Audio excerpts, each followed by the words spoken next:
着火の人気も高まり、業界は右肩上がりに成長していくも、おまけ着火の禁止、スロットは規制の嵐の中3号機へと移り変わります。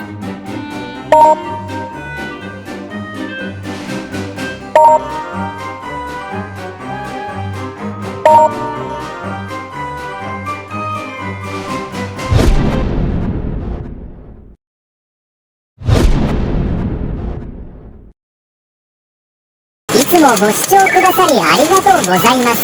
今回は1991年をフォーカスさせていただきます。アレンジパチンコ、通称アレパチ、年代が遡りますが、1980年初旬に藤商事さんからアトミックパート1を発売。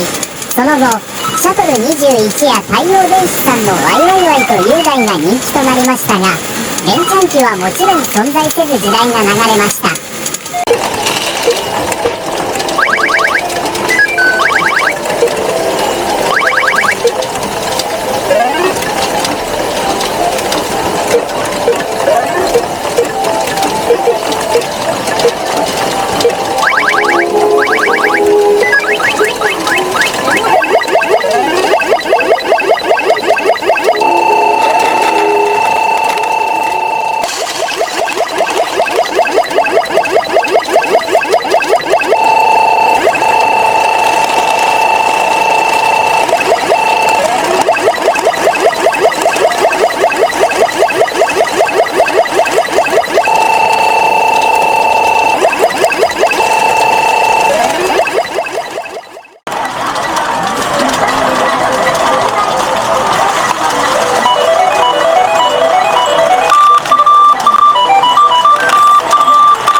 パチンコ市場は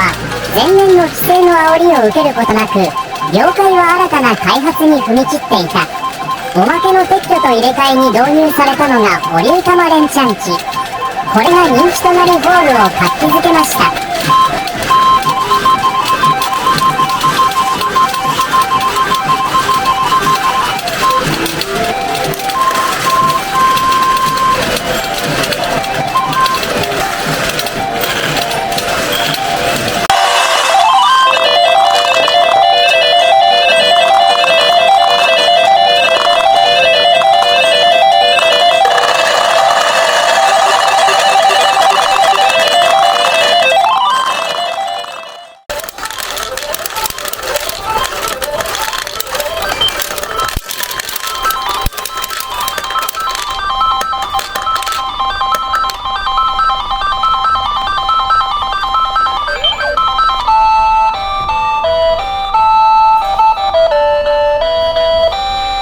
フルカラー液晶により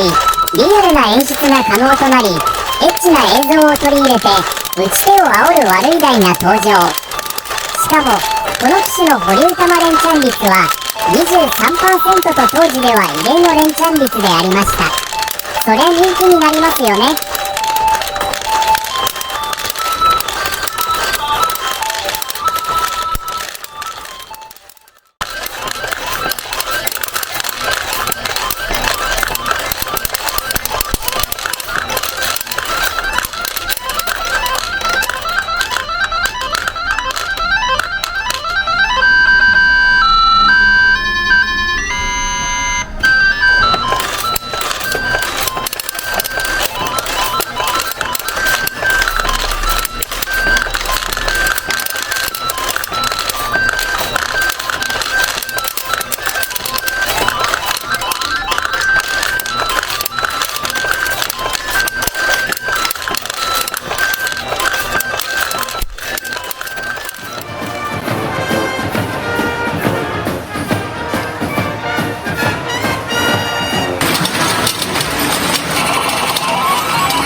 新陽軒羽物機で